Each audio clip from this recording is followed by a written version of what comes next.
Like, Arg. I'm gonna go with the flower crown. I want the. Oh man, I like the pirate. You do the pirate then. I don't know how. I don't want to play. Oh, okay. Never mind then. I mean, I do want to play, but then that's all You we'd be have doing. to. See, now we're live. The flower's pretty. I like the flower. Thank you. You're welcome. How is everybody this evening? Well, I'm good. I'm in the middle of my wash day. Clothing? Hair. So okay. my hair is. I'm taking my hair down. Yeah, it's clean. It's washed. It's moisturized and oiled and detangled, but it's just not styled. It's just I put it into two little curly things for today. Oh, it looks cute. And after this, I'll take it all down again and style it and giving my arms a break. They are so tired. Yeah, hair is an all-day job. All I washed my hair today as well. I could not. You did? Mm-hmm. Yay. Hair day. See, Whit's still doing her hair. Oh yeah. I started taking them down yesterday. The detangling process will be later, so that'll be fun. It's been 3.5 months. Say what? Mm-hmm. The last part? It's been 3.5 months, she said. Yeah, I've had the styling for 3.5 months. I don't blame you. I think if I had braids, I would be like, well, I guess I have locks now because the effort it would take to like take this stuff down, detangle, wash, and pass. Or I would have to like save up a lot of money and just go to a salon and be like, help me. Help me. Yeah. Hey, Carl. Carl. Hey, hello, Carl. Wait a minute. Okay, Carl. Carl? With your 2 boxes. Carl? You're mute. Yeah. Hey, Carl? You're mute. There, Carl. Oh, there you are. Can you hear us? Yes. I'm sorry. Oh, you're just ignoring us? Okay, cool. No, I waved. I was trying to When did you wave? I'm looking at 2 things. Sorry. Okay. And Dee, where are you, baby? Dee. I'm here. I have a really bad headache. So I'm going to turn the camera on for a second, but I've been trying to get my neck a little bit better. What did you do to your neck, tall man? I don't know, but it makes me have a toothache. So not great. Let's see. Yeah, did something to your neck that gave you a toothache? Yeah. And a headache? Yeah. See, I can understand. That creates the toothache. So it's neck, head, tooth? Yeah, it's like here on my neck. And so it just like this side of my head is just okay, gotcha. Sometimes it goes away, sometimes it comes back, but when it hits hard. Ouch. Sorry, dude. Yeah, that sucks. But welcome everybody to Zooming in Comfort Valentine edition. Even though Valentine is just one day, it's Black History Month all year long for every month. There we go. How was your Black History Month been so far? I had to give lessons. I cannot believe I had to give lessons. Yeah, that's right. Yeah, my birthday is in Black History Month. Like, how perfect. But it's also the coldest month of the year here in Canada, usually. And on my birthday, it was minus 20 degrees. That was great. Minus 20, but very sunny. So I stayed inside all day and enjoyed the sunshine and was warm and just like soaked up the good happy wishes. And then it got nice and warm almost immediately after my birthday. So since then we've been having like warmer than seasonal weather, and that's been nice. So, but it was really cold last night. Minus 20. We haven't even done minus 20. Is that C? We got to That's like Celsius, 15. right? Yeah, Hmm? Celsius. Yeah. Oh, God. But it's normal for certain parts of Canada. For Toronto, it's kind of it's quite cold for Toronto. Mm-hmm. Last night was like -11. That's the norm, I would say, for February. Mm-hmm. But yeah, like before that, we were having like 15 above zero, 10 above zero, 9 above zero. It was quite nice, but it's over now. We're back to February weather. It's just been windy, more windy than normal, I think, here in for February. Usually we have a lot of wind October, November, parts of December. So I was really surprised how windy it's been on a continuous basis, especially even last night. That woke me up. I was like, okay, you want to be so windy that you're going to wake me up out of my sleep. Okay. Yes, it was a mess. It was a mess last night, but I think it was fairly warm. I think it was 5+ today. I know warm and 5+ doesn't really sound normal, but it is. It sounds warm to me. February in Canada, 5 degrees sounds lovely. How you doing, Mo? I'm doing all right. How are you guys? Fine. Oh, Got this your head blue in magic. puff. You got it up in I your. was gonna say, you look moisturized, girl. Yeah, that's child. all I'm saying. I put some blue magic in my hair and I had so much. I said, well, shit. It'll be all right. So I shiny. But you moisturized, girl. You moisturized. That's your inner shine. That's just your inner shine coming through, manifesting itself through the blue magic. Glowing. A la black girl magic. Black girl magic meets blue magic, and boom. Bam. There we go. There you go. And this is the perfect time to have it. Forgot. And then I got like the notification on YouTube to be like, hey, Zooming in Comfort is happening right now. And I was like, oh, yeah, that's right. I was supposed to be there. Like, I was supposed to be there. I joined and I was like, I'll be back in just a sec. Because my hair was like every which way. So I went up and put some water and some conditioner and blue magic, found a shoestring, tied it around my hair. It works. And I'm here. So now it works. It looks great. It looks good. Not horribly late. I mean, late, but not you're like not horribly embarrassed. You're not. You're always on time. Consider it that way. You are always on time. Carl, how are you doing? That is my Christmas tree still up. Judge your mama.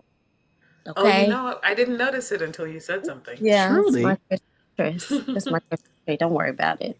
You know, it'll get down. Leave it up till next Christmas, whatever.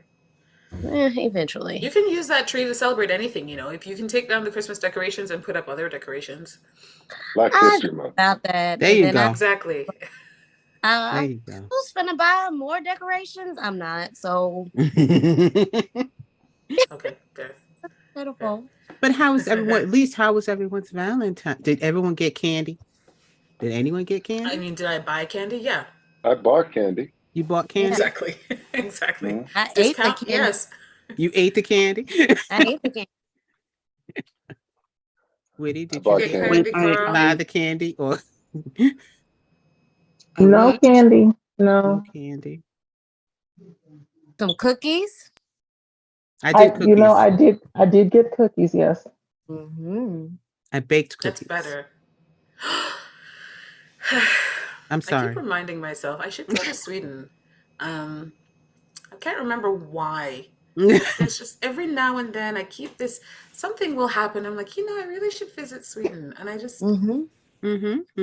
Actually, speaking of that, I was on someone's live about a week ago, and it's so amazing how you find out stuff in Sweden from outside of Sweden. It's so bad. But there was, I don't know if you heard about it, Dee. Some guys who were here from the UK who got stopped like about 4 or 5 times. Yeah, I saw that. Yeah, I saw that. Everyone sends me everything to do with Sweden. Actually, this wasn't even said. This just happened to come up in. They saw that I was from Sweden. They're like, "Oh, do you know about blah blah blah blah blah?" And I was like, that sounds really crazy." And the thing is, what I said was, when I said what were they doing, I meant like the situation, not what were the black men doing. And they were like, oh, but see, you're proud. I said, I'm not part of the problem. Ask them, what was everyone doing? What happened? Yeah. And they couldn't What's give the me story? that part of it. Yeah, but Yeah. So what happened? Yeah, as far as I know, it's from what I saw, because I someone saw then it, yeah. you saw it, because someone sent it to me. Ultimately, she sent one of the girls on that live sent it to me, and she goes, "Is it really like that?" And I'm like, I have never seen this happen. But what happened? Yeah, me either. Yeah, From what the video is, they came here on a vacation, I guess, for 3 days from the UK. They were like, what, three, four guys? They rented a car. They rented They rented a nice car. And every time they went out driving, the police stopped them multiple times. Yeah. Oh, because Black people can't have nice cars. Mm-hmm. Which is the oddest thing ever, because I was like, And where were we at? This is where the delicious sweets that Jermaine is going to make us. This is not the same place, right? They were in Sweden. But it doesn't sound. I mean, not saying that it's not true, but it's not like that's not the type of stuff that happens here on a regular, everyday basis. Yeah, it's not. Yeah, it's just isn't the type of racism we get is it's horrible. But it's not the police messing with it. We don't even see the police that much. There you go. From what I saw, because the guys filmed it themselves, it looks very similar to what happens in the UK. Yeah, it looks very similar to what happens in the US as well. I mean, because I was looking at it and I was like, here? What? I was like, and I kept thinking, are these like the same cops just going around stopping the same car? Yeah. Or is there something on the car? Is there something on the car? Wrong. From what I could see from the conversation between them and the police, they weren't doing anything wrong. No. There was nothing wrong with it. No, we're not. They weren't accusing them in any way, shape, or form. They weren't committing any road offenses or anything like that. No. But when they were stopped, the police would be like, "Where are you from? Why are you here? Why are you here? What are you doing? Yeah. How long are you here for?" He's like, 3 days. We're on vacation. Oh, and what are you here for? I'm like, okay, that Swede does not understand English, because he said a whole sentence of why he was here and what he was here for. And then she asked him I was like, okay, she didn't even understand. She wasn't listening. She wasn't listening, or she didn't understand English very well. And he talked too fast, literally, but I was like, why? I don't even think it was that. I think she just didn't accept his answer. I think she was, but yeah, and that And the thing about I was like, why are this? And because even I was like, why are they stopping these folks? Yeah. What is the problem? Because even I would have been, what is the problem? Ultimately, after the second time, if I was in the car, I would have been, what's the problem? Why you keep stopping us? And I probably would have got us all in trouble. Wasn't it like 6 times in one day or something? It was a lot. He said it was like at least 5 times or something like that. Yeah, and he's like, it was over a 3-day span. Yeah. He just decided to leave after a while. Yeah, I think they just left afterwards. I was like, that is ridiculous. What? I mean, I know we've been having a lot of stuff happening here in this very short span of time, with a lot of bombings and shootings in a real tight cluster. I mean, it's almost like every day, especially the bomb. See, shootings, I was like, the bomb. I was like, wait, someone put a bomb in the doorway? And it was just happening almost every single day. There was bombs going off in neighborhood areas, inside areas where an apartment buildings. And it was just like, what is going on? And then in all that, shootings constantly. It was in a small cluster of time. Go ahead. But just to clarify, shootings in the context of if you're back home in the States would be a Tuesday, not in a mass shooting type way. No, not in a mass shooting type way. Because this is a country that pick your small town USA, and that's the total amount of shootings that happens here in a year. Yeah. Yeah. And now take that amount, and it's already happened more than that in about a 4-week period of time. And continuing, and with bombs now. It's not just a shooting now, it's with bombs as well. but that's still just it's not even a correlation as to why you stopping these people 4 or 5 times. No clue why they're getting stopped. So I don't know. Did they explain V in any of the videos why they were stopping them? No. Nope. They Is were that just not required? No they clue. didn't hold them. They didn't keep them.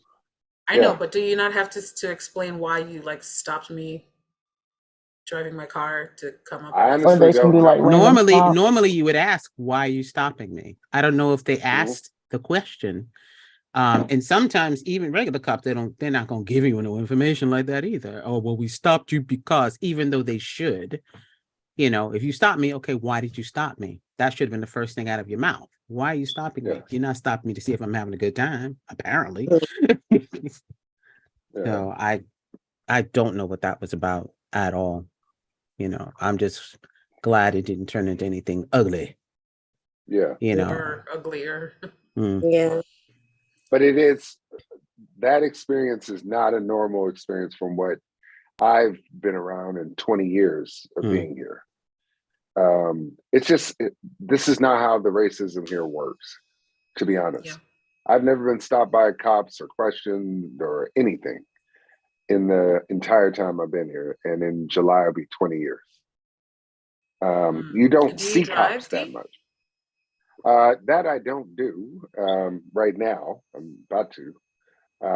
But period. You don't see cops that much here.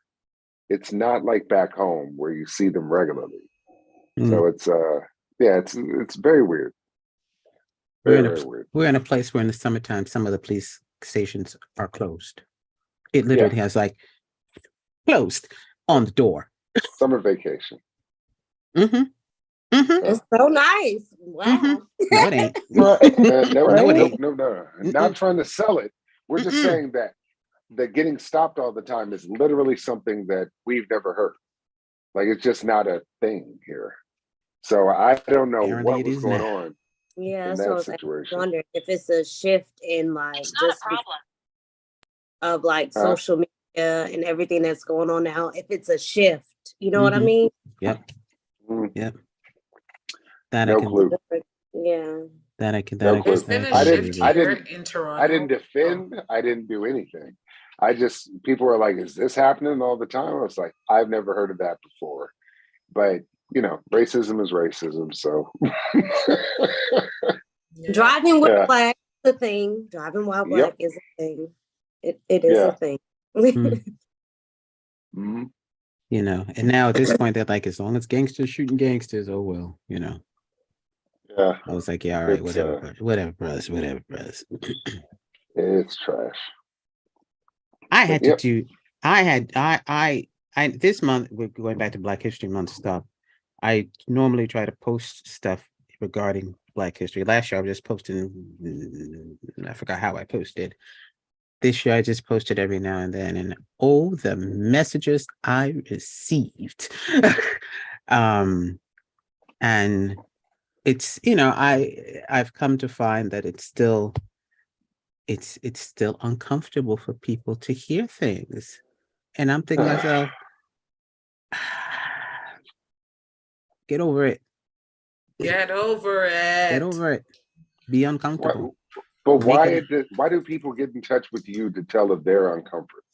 Who are you to make them feel better? I don't know. The one thing that I always say to people is like white Americans will hit me and be like, you put up some stuff about Black history. I was just wondering if blah, blah, blah, or whatever. It's like, it's your history too. We've been around for 400 years in the United States. You should know some basic history of your own. And they're like, but could you give me? I'm like, nah, it's not my job. You need to figure that stuff out by yourself. I know more about American culture altogether than you do, which is weird. We should all know about the same amount of information. And the concept that it is our exclusive history, it's just history. I was never told that George Washington was white history. So, right. I'm tired of people thinking that it's my responsibility or Jermaine's responsibility to teach them stuff. I'm about to be 48 years old. My teaching classes are done. And if y'all that lazy, you can't Google some stuff or do something else, then it's not my problem. So when things And the happen, weirdest thing is the question they type in to ask you, they could easily have, instead of typing it to you, typed it in Google and gotten like all sorts of results without Bing would have gave him some answers. Yeah. Bing, you're right, Yeah. yahoo.com.ca.co.uk, whatever. Yeah. Any search engine, they could have typed that into instead of Anything. your Mhm. chat. Asking me, I got to take time out of my time for you. And the whole thing of the validation. Oh, is it really like that? Not really my thing. I have nothing left. The only people that I actually give information to are people who directly are around my children. So if they're my wife's family, stuff like that, or like close family friends, these are people who can make statements that could affect my children. And so when it comes to that, I have time for them, and only in the context of giving them a place to head towards. But I will check them if they step out of bounds. Right. But the whole thing is, it's so centered around whiteness, in that they think that we need to explain to them, hold their hands. Harriet Tubman was holding hands. Booker T. Washington was holding hands. We've been doing this holding hands for 400 years. Martin Luther King, the same person they love about.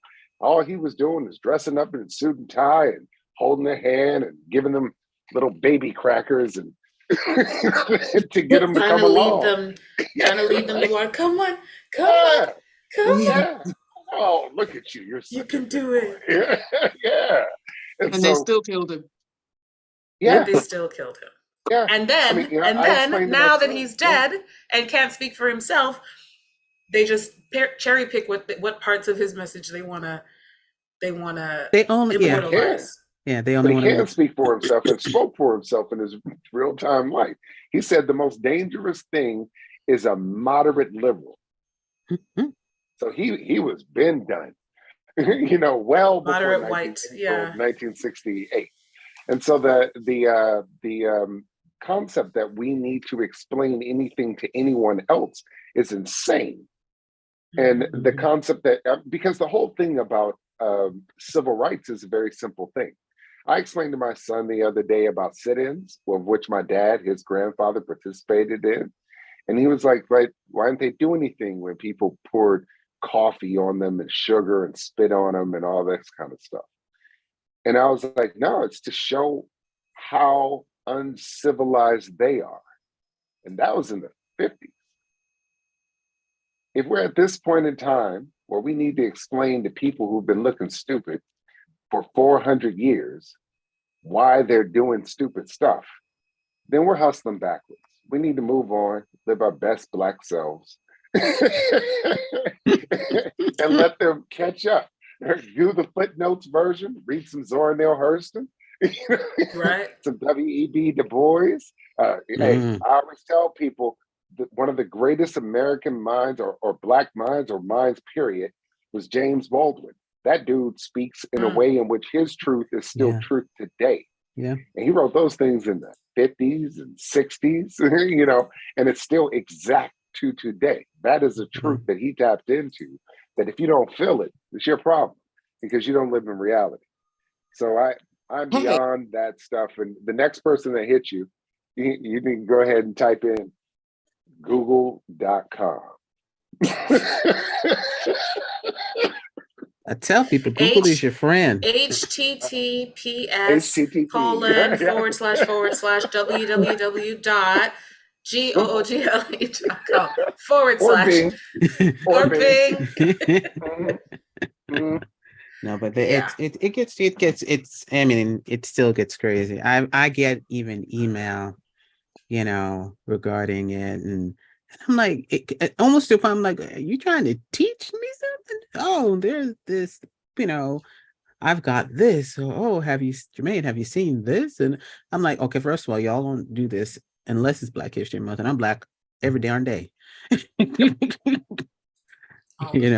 right? And considering the fact, it's going to come and it's going to go, and what's going to happen, it's not me that needs to know this. It's you that needs to know this. Read that article that you're trying to send me. Can I tell you, I am in the like DEI committee of this women's organization, like this volunteer organization that I'm a part of, and everyone has a placement. So my placement this year is the DEI&B committee. DEI&B stands for diversity, equity, inclusion, and belonging, because inclusion wasn't enough. And there are 4 of us on the committee. 3 of us are Black women, and the 4th woman is like Asian, but tends not to identify that way, if you know what I mean. Okay. And yeah, but she's on a bajillion and one boards and committees, and is never available except when it's her event.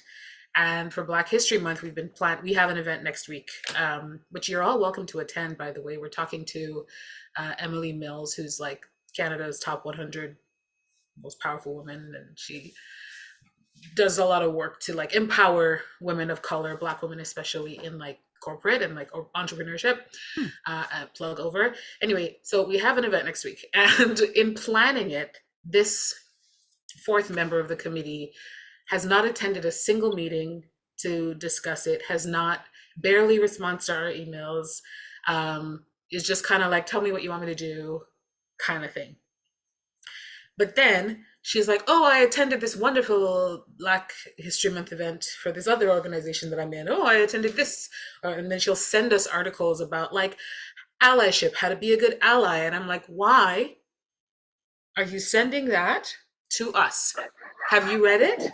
What have you learned? Maybe you should tell us, I read this and this is what I learned from it. What do you think? Why are you, it's very frustrating. When you said read that article that you're sending me, I'm like, it triggered me, obviously, because in the last week alone, she sent us like 2 or 3 emails from other Black History Month things that she's attended. And the conversation is always around allyship, how to be a better ally, and like the history of Black people in Canada. And it's like, bro, we know. Why, if y'all all Black women, why she's telling y'all how to be allies? Y'all not the ally. She's the ally. Why she sending it? I'm so confused. Why she not sending it to her white friends, her Asian friends, or her other people friends? She don't identify as Asian. Who else? She'll say she's Asian when we're talking about like diversity. She's like, I mean, I'm Asian. Like she'll hesitate. It's so weird. So when it's convenient for her. Yeah, but when we talk about stuff like Asian Heritage Month, she's kind of like, doesn't really care. But like Monique said, what is she sending it? Why is she sending it to you? You don't need to know how That's to what be I'm saying. I don't know. Ally to yourself. Throw stuff at her. Throw something at her. Next meeting, just haul off and throw. Would you just say throw something? Yes, go. Like even if it's like a stick of gum, something small, not to hurt her, but just enough to let her know. I am annoyed. Shut the hell up. Wake up. Yeah, girl. Oh, I can't do that. Oh, I guess y'all will never be in this, like y'all are not in the same space necessarily. It's always like virtual. Willie. No, it's always a Zoom call. Even the event is going to be a Zoom call, a Zoom like event, not webinar style. So like people will be able to like turn on their cameras, and there will be breakout sessions for people to discuss things.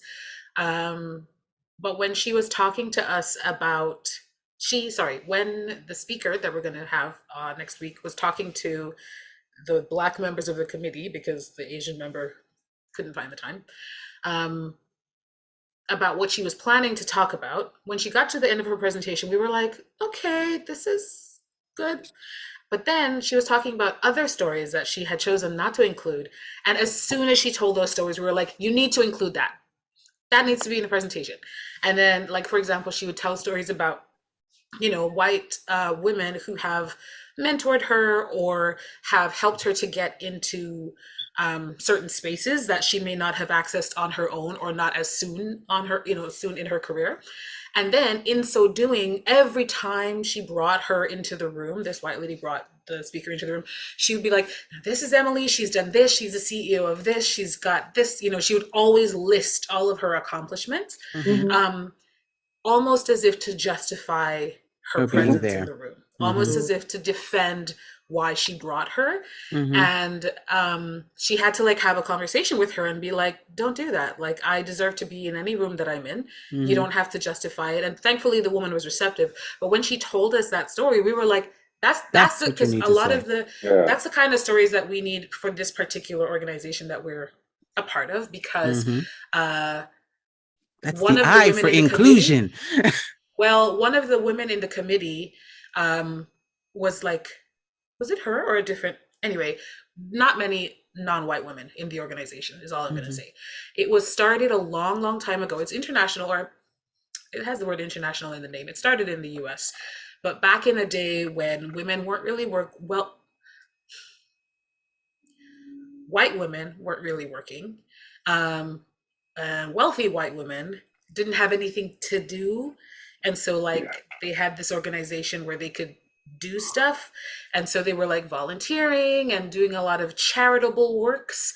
And we recently had a speaker talking about how we don't need charity, we need justice. So I'm glad she came too. But anyway, it's that kind of an organization, if you know what I'm saying. So they had like requirements on how much they had to attend every meeting. They had to contribute this many hours per week. There used to be all of those stipulations because they didn't have anything else to do. Even if they had children, they had like nannies and stuff. And so it's changed a lot. And like we're trying to bring in more non-white, non-wealthy women, and they've relaxed a lot of the requirements around commitment, like time commitment and things like that. Because now most of us have jobs. Some of us in the organization don't. But anyway, it's very interesting to look at not just the race part of it, but also the classism, and like how wealth plays into the way that you see the world. And so I'm actually quite looking forward to her talk to next week, because the idea of like the white savior and like, I'll bring you into the room, and yes, the help is appreciated and sometimes needed, but the attitude that comes with that of having to defend why this person's in the room, or like holding it over you, or constant reminders. Remember when I helped you with that thing? Or the resentment when they don't, or the resentment when you don't want them to help. You're like, no, I got it.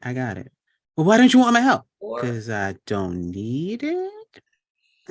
Or the resentment when you say, thank you so much for your help, I appreciate it very much. And then they ask you for something and you say no to that particular thing, because that particular thing crosses a boundary of yours. Then it's like, does not compute, like, what? I just did that for you. Wait a minute. That's not unique to like white women, Black women, or anything. That's just like a human thing, right? Like I did a thing for you, so now you owe me. And it's like, sure, I do owe you something, but that doesn't mean I owe you whatever you ask for at any point in time. Like I can still say no to a thing and be like, that I'm not willing to do. Ask me for something else and I'll do something else. Anyway. You gave me a ride home from work. I won't help you hide a body or something. That part. Exactly. You owe me your firstborn. He says in the chat, you owe me your firstborn. That part, right? Like, anyway. That's the type of racism that we have here in Canada. It's funny how we have types of racism. All over.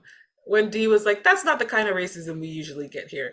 And it's funny because, the kind of racism we get in Canada does sometimes involve the police, especially with Black men driving nice cars, or Black men driving any car in nice neighborhoods, or a Black man putting the key to his home into his front door,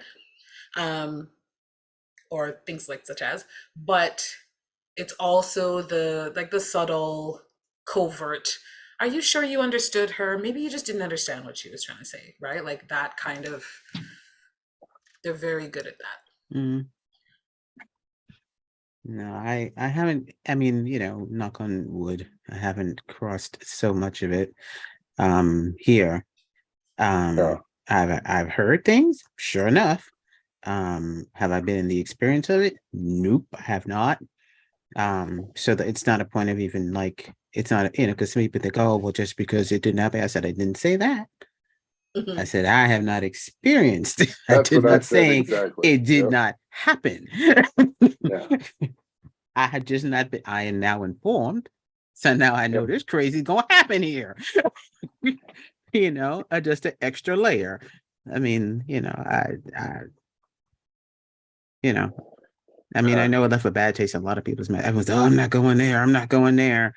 And I was like, okay, I mean, there are other places that you shouldn't go that you're going to go anyway. So I just have to point out one thing, is not to fault the victim, but when I watched that video, I do not understand why he was driving around. This is true too, because we can walk everywhere. Driving, you got to find parking. Parking sucks in the city. Oh my this God. This dude could have walked to the restaurant, which is a dope restaurant, literally in about 10 minutes from where he was at.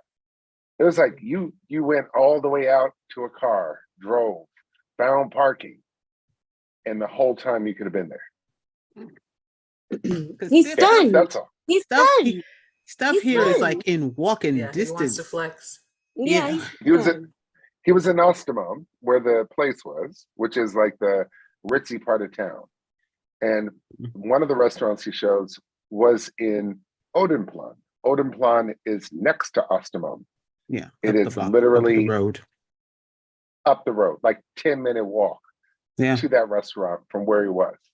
And I was just like, why would you get in a car to drive 2 minutes? Flexing for whom?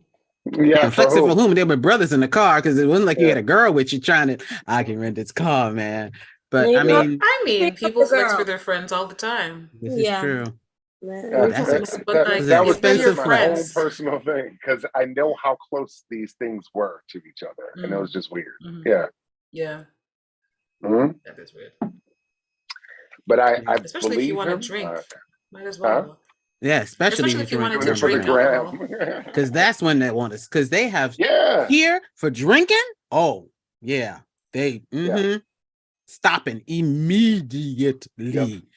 They got checkpoints. Oh, okay. Even before holidays, after holidays, they'll keep that checkpoint 2 days after, because alcohol can do this in your system and blah blah blah blah blah.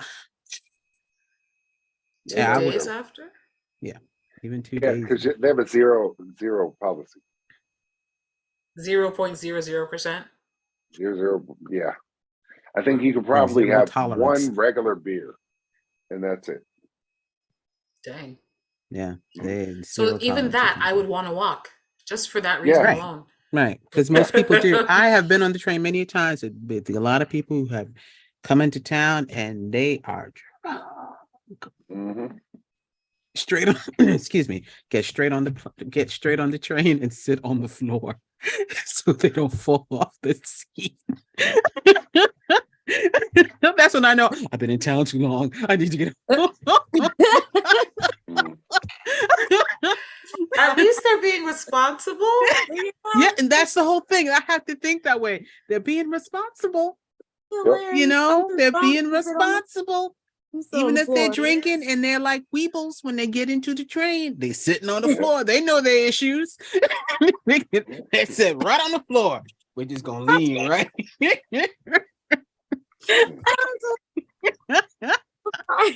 So I feel okay. I'd rather you be sitting here on the floor, drooling than in a car.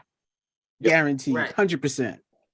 Yeah, 100%. Or even sitting on the seat and then sliding off of it and falling. I think that's what they're trying to prevent from cracking open. No, I'm saying even that I'm glad Yeah. they're cognizant enough to know if I sit on that chair, I'm gonna slide off of it and make a fool of myself and a nuisance for everybody. So I'm just gonna sit on the floor and look foolish, but at least I'm not gonna move from this spot until I get off this train.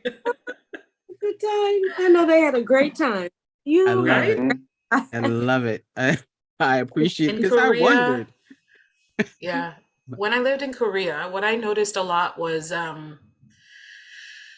so they have a huge drinking culture there, Mhm. and there is alcoholism, so that is a problem, especially amongst the professional men. But there, like, the culture of drinking is such that, like, if you go to like a work function even and your boss is drinking, you're expected to drink. Mhm. It's changed a little bit now where you can say, oh, I don't drink, and they'll respect that. But generally they'll respect it, but it might hurt your like career advancement. Like if you Mhm. go to Mhm. if you go to like a 𝐒𝐲𝐞𝐜𝐢𝐚𝐥, like a work thing, and you're not drinking with the boss, you're just sitting there sober, then it makes them feel uncomfortable because they're Right. all getting slightly more drunk, and you're the only sober one. It makes them feel, this is what I've been told, it makes Mhm. them feel like they're being judged because you're so sober that Right. you're not on the same wavelength as the rest of them. Right. You are Um, being judged. They are being judged. and you Absolutely. well, you may not you well, I don't know if the person is judging them or not, but it's how they feel, right? Like Yeah. it makes them feel uncomfortable if there's Mhm. one person who's not drinking. In that kind of environment, because it's not like a party. It's like everyone is sitting around a table for dinner and they're all eating, and then they drink, and then when you're drinking, you have to pour someone, there's like a whole ritual to it. So you pour somebody else's drink, they pour your drink, the youngest person pours everyone's drink, and then the next youngest will pour the youngest person's drink. I think I may have Okay. gotten I that wrong. think yeah. And then, but generally you're not supposed to pour your own shot. And then if the boss drinks, everybody drinks, and then someone refills all the glasses until the boss is ready to drink again. And if the boss says one shot, it's one shot. Otherwise, you sip, whatever. And there's like a whole thing around the drinking. And so I don't know if that has anything to do with why the public transit system is so excellent there. The trains are always on time. The buses are always on time. The apps are always like accurate about how far away the bus is and like when the next one's coming. And but they're also very clean. They clean them at the end of every journey, right? So when it gets to the end of the line, these cleaning ladies come on and they clean the whole train, and then it goes back. But there's a big drinking culture there, so you can you'll see people sometimes on the train being quite drunk, but not boisterous necessarily, but like you can smell American drunk, not American drunk. Not American drunk. And then the weirdest thing for me was seeing an older businessman in his suit and tie passed out on a bench on the street at like 2 p.m. on a Wednesday because they went out for lunch with the boss and drank too much and can't exactly make it back to work. And then couldn't handle it. But then they also wake. Pardon? Like his coworkers just left him there. They didn't try to get him home or anything. I just think I don't know the stories, but like I've seen that, and I'm like, I hope he's okay. Because then what also happens is they work crazy long hours. So it's entirely possible that even if he doesn't go back to work right away, he'll like take a nap, sober up, get to work maybe an hour later, 2 hours later, and then work until 10 p.m., 11 p.m. and then go home. Yeah. I mean, that's the weirdness even here. Like it's part of why the alcoholism is so bad. Because there was a I remember when I first came here, and I went to the System Block. That's our liquor store, and it was a Friday. State run. Huh? State run. State run. Yeah, it's a state run whole thing. And I was in front. We were. What was it? Yeah, there was a guy behind us, and he had like a whole, I don't know, not a carton, but like a whole rack of beer. So there was a lot of beer. I don't know, 6, 8, 48 cans, I guess, and then another box, and then some, liquor. And I was like, in my mind, it's like, wow, I hope we're gonna have a party, because that's what I'm thinking. There's gonna be a party tonight. He's gonna have a bunch of people over, or he's gonna have some kind of cookout or whatever, or barbecue in the backyard, and he needs all this. So I was like, no, that's probably just for them. I was like, y'all like that? And then as time went on, I'm like, person for one night, or just like maybe a their couple supply of, for or the- maybe for a the couple month? for the weekend. For the weekend, This is Because not- on Saturday it closes at 3 PM. So if you go to Friday, yeah, and then it doesn't open Sunday, it doesn't open and then it Sunday opens Monday. at 10. So it kind of promotes you overbuy during that time, Friday and Saturday, kind of overbuy, because you don't want to get there at 2:30 on Saturday.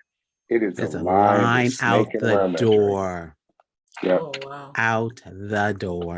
And during the pandemic, I remember I went to the so I went to the System Lager with a friend of mine near his house, and I'm getting ready to walk in the door.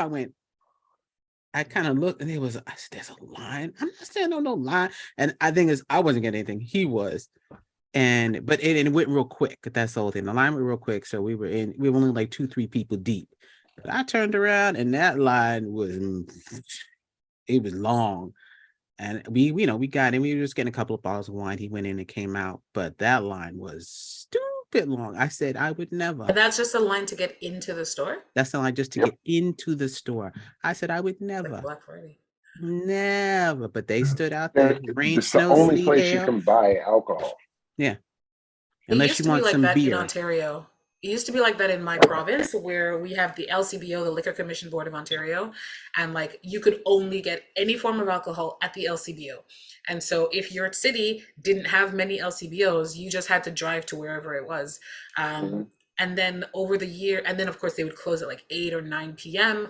And sometimes they would stay open a bit late the night before, like Canada Day or May 2-4 holiday weekend or whatever. It's Canada Day, like 4th of July.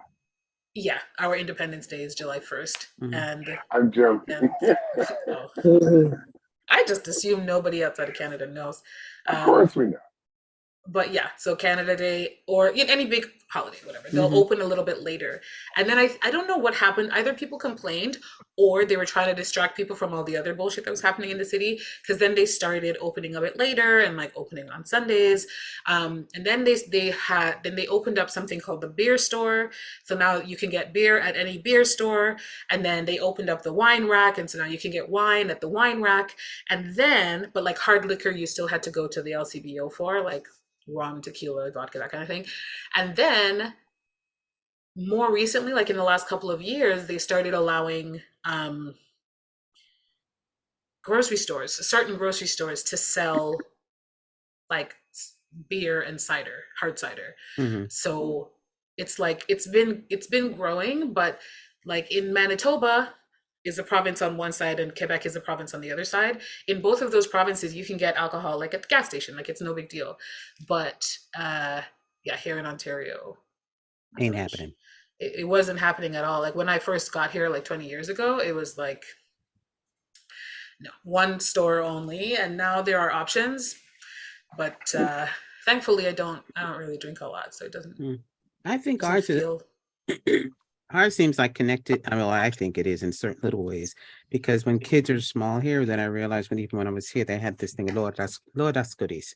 And that's candy on Saturday. You have in every Saturday, they would be able to go to the store, kids, and get candy and sugar up for the weekend. And then during the week, they had to do their thing until Lord That's Goodies comes again. And then they get your sugar up again. And to me, it's similar to how it works as they are adults, but now they're doing it with alcohol. Come Friday, booze. I had a boss. Not a boss. I went to a dinner. I can't remember what it was. I went to a dinner and they asked me about, I don't know if I said anything before. They'd asked me about how is it, when it comes to, drinking and going out in the US compared to going out and drinking here. And I'm like, ooh, okay, I'm trying to be careful with my words. And I'm like, And I told her, I said, look, I said, in the States, or at least in New York, is all I can talk about is that, we take our weekend like a winding down period. Like we've had our Monday through Friday, when we Friday evening or afternoon or whatever time we getting over, we trying to wind down. Some people might go out for a beer just to chill, just get some space before they go home, and then go home, maybe do whatever, have a glass of wine, chill out, and just like decompress. Saturday, we mowing the lawn or whatever, whatever thing we got to do on Saturday. Maybe, do some, entertaining activity, and then Sunday be preparing for Monday, I said, y'all, I said here, it's kind of like y'all, Friday comes and it's if y'all were in like the military and now someone gave you a 3-day pass and you ain't seen, and this is the only time you're gonna get to go outside, and y'all do everything you possibly can for the weekend. They rev up. I've seen people go to bars right after work and drink themselves to oblivion, and then go to the next bar. And then, because I have been to places where I've gone in and the guard will ask me, have I been drinking? And I'm like, and I literally looked at him like, what? And he said, did you drink anything before you came? And I said, why? And I literally was looking at him like, why would I do that?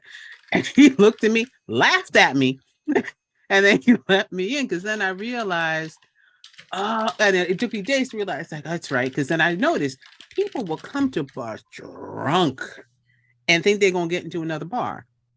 Is that weird? Like, bar hopping is a pretty common thing here too. Yeah, the bar hopping wasn't do it because I'll go to different pubs, but I guess because I'm not drinking at each of these pubs to get more drunk, I think that was the difference. And here they did, we're gonna drink here, we're gonna drink here, and they just get swashbuckling, and Saturday comes, whatever, swashbuckling drunk. Army hearties. It's like with Cat Williams' joke, he's like, tonight we're gonna get fucked up. That's the concept. And the Sunday comes and then they just trying to, I guess, wash away the hangover. But then Monday, when they get back to work, what'd you do this weekend? Oh man. And they talk about how they drank themselves up to oblivion. And I'm like, that's not fun. How's that? That happens here. That happens here that too. every weekend. Or healthy. I thought that was normal. The idea of like, go to one place, drink, go to another place, drink a little bit more, go to another place, drink a little bit more. By the end of the night, you're hammered, but you're not hammered right off the first place. Then some people pre-game. Some people go do pre-gaming, man. So they'll they'll buy a bunch of alcohol from the LCBO because it's cheaper than buying alcohol elsewhere. Yep. And then, okay, well, let's meet at my house to pregame. And then everyone goes to that one person's house and they drink a bunch so that they're already kind of like lit. Mm-hmm. And then, they don't bring it with them on the train and drink some more there? Allowed. Okay. Not allowed. That's illegal. You're not allowed to drink in public in Canada. Isn't that weird? And if you have alcohol, it has to be like you can carry alcohol to your car, but it's sealed, right? So if you're just like walking down the street, it has to be concealed. And so that's why at the LCBO, they sell, like, the bags that they have are brown paper bags, that like not plastic bags. Yeah, like the. Yeah. But they have they have branding on the bag. So it's not quite as like shady as just like a nondescript brown paper bag that you're like drinking out of. It's not like that, but yeah, you're not supposed to. And so people will drink at the one place and then they'll go to the first bar and maybe have a drink because you don't really need to, but you'll buy a drink just because they might say like, get out if you don't buy something. You can get everything from the supermarket? Because I remember going when I went there, I'm just I was saying, at you're like a thinking, all these deli. restrictions, we don't have them. I was at like a deli, I think. No, I'm sorry. You were, yeah. It was like a deli or like a I don't know, a kiosk or a store. I remember it because there was wine right up on the shelf, all neat, and he made the sign himself. And I only know that because he said, "Did you see my sign?" And I was like, "Excuse me," and he said, "I made it myself," and took me back down the aisle to show me that with the sign he made with 2 bottles of wine for £5, which I did not need. And then I did see regular liquor. Yes, I do. Yeah, you can. Yeah, I can go to Aldi. It's 10 minutes away from where I live, and there's just alcohol there. I can buy rum. I can buy vodka.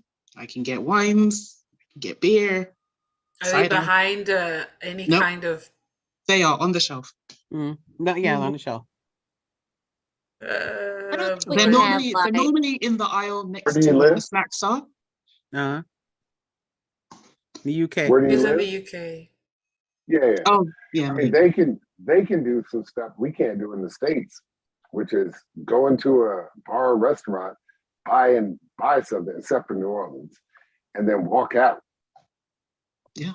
Yeah. Like if you do that, walk out. It has to be like with the sealed bag.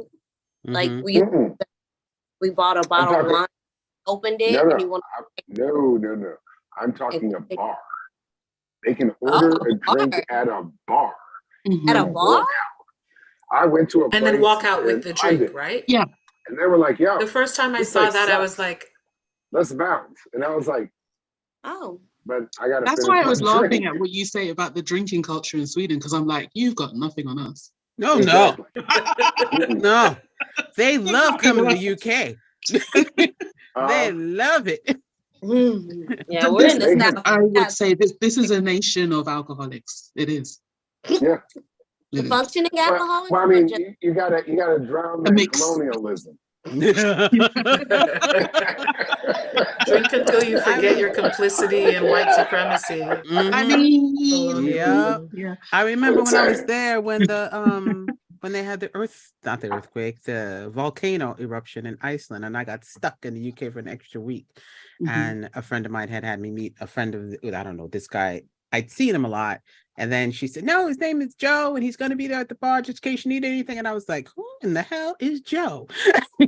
And I would go around the corner to pass by this pub all the time. And Jermaine! And there's this older man, his name was Joe. And Joe was cool. Joe knew stuff. And he, every morning at 10 o'clock in the morning, he would be at the pub. He would drink. I sat there. He drank at least 7 pints before 12 because he had to go and feed before 12 noon. From 10 a.m. when that place opened, he stayed there till like 11:30, 12, because I don't know that because I was sitting with him. And he'd leave and I sat with him. He talked a lot about, his military days and everything else. Really great, interesting man. And after that, he had taken me around because it was in Paddington. And he lived in that area. I don't think he's even there anymore.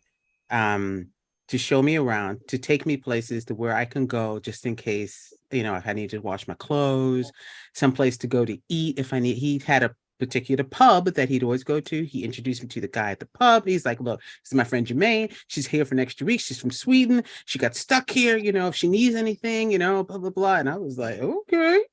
But homeboy could drink. I mean, I just watched him with these pints I'm like, is that? I was like, I'm proud of your liver. Effect? Huh? What was that sound effect?